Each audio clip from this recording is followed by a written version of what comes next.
अस्सलाम वालेकुम जी, मैं थोड़ा मेज़बान डॉक्टर इफ्तिखार एनीमल पॉइंट आरफ वाले तो एनीमल पॉइंट आरफ वाले तो कोशिश करेंगे अच्छे तो अच्छा जानवर ले आवन दी। अज भी एक मेरे भाई को जानवर खड़ा सी, माशाल्लाह जानवर बहुत अच्छा है। मेरे तारीफा करने नाल कुछ नहीं हुंदा, बहरहाल तुहानू जानवर विखावां दे ते जानवर माशाल्लाह बहुत प्यारा है। लेकिन तुसी एनीमल पॉइंट आरफ वाले नू ज़्यादा तो ज़्यादा सबसक्राइब करो, बैल आइकॉन का बटन जरूर दबाते रहो क्योंकि तुहानू हर नवी आने वाली मेरी वीडियो का नोटिफिकेशन मिलता रहे।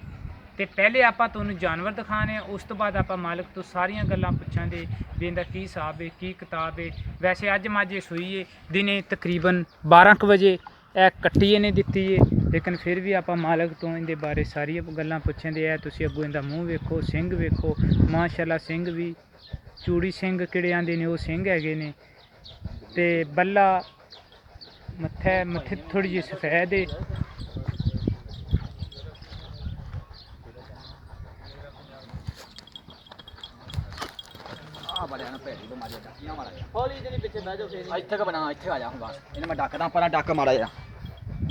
थोड़ा जहा जानवर नवे बंदे तो आए तो डरदा है।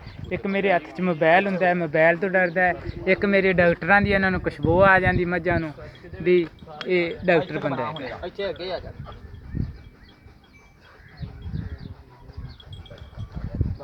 माशाल्लाह तुसी देख रहे हो बड़ी प्यारी मझ है। आप गल्लां पुछांदे इन्हां तो सारियां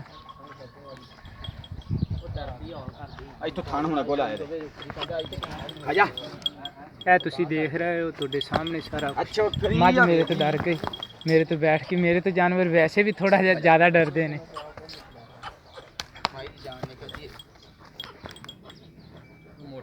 ए देखो ना थोड़ा जिहा मझ मेरे तो डरी जाती, किन्ना डरी जाती, किड्डा मूँह पट्टी खड़ी ते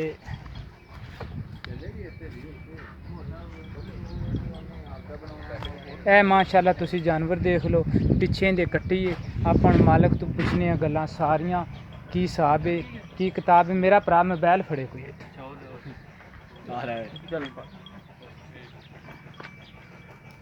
लै भरा मेरे इत्थे। अस्सलाम वालेकुम। वालेकुम सलाम। की हाल है? ठीक ठाक जी। की नाम है? गुलाम हुसैन। गुलाम हसैन। गुलाम हसैन थोड़ी मझ कदों सूई है? ये अपनी मझ अज 12 बजे सूई है। अज 12 बजे सूई? हाँ जी, पहला बोला कढ़िया। 12 बजे पहला बोला कढ़िया? हाँ जी। किन्ना क बोला दिता? बोला हैगा 10 10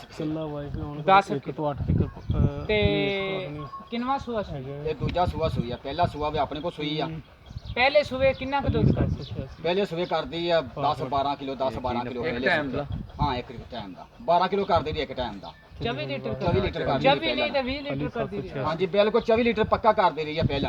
अच्छा ते इस बारी ये दूसरा सुआ हाँ सूई? जी ऐसा दूसरा सुआ साफ गल है भी इन्हें पहले सुबह नाल थोड़ा जा ज्यादा करेगा ना। मझ दूजे सुबह दुध वधदी है, पहले नहीं वधदी दुध, दूजे सुबह मझ वधदी। इंशाल्लाह अपनी मझ की गारंटी आ 15-16 लीटर करूगी एक टाइम का। 2 टाइम का 32-34 किलो दुध करूगी। ना करे मझ मैं मुफ्ती दे दांगा इंशाल्लाह। इहदे विच मैनू बोलण दी जरूरत नहीं भाई, होरें ने आप ही सारा कुछ अपनी मझ बहुत चंगी आ। इंशाल्लाह को बंदे वेखण दे कहंदे मझ हैगी आ।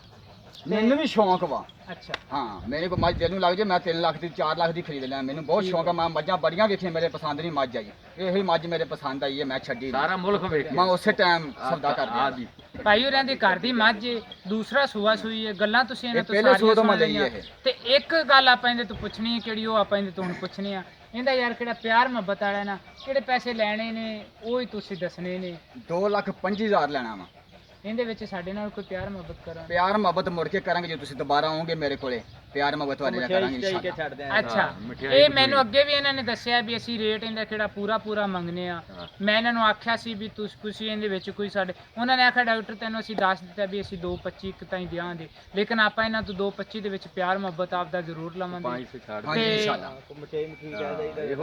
ठीक हो। एनीमल पॉइंट आरफ वाले नूं तुसीं ज़्यादा तो ज़्यादा सबसक्राइब करो, बैल आइकॉन का बटन जरूर दबाते रहो क्योंकि हर तुहानूं नवे तो नवे जानवर की वीडियो मिलती रहे। तो 0346 87 87 250 इसे नंबर पर मेरी WhatsApp चलती, इसे नंबर पर मेरी ईमो चलती। तो तुसीं साडे नाल राबता करो। पाकिस्तान जिंदाबाद।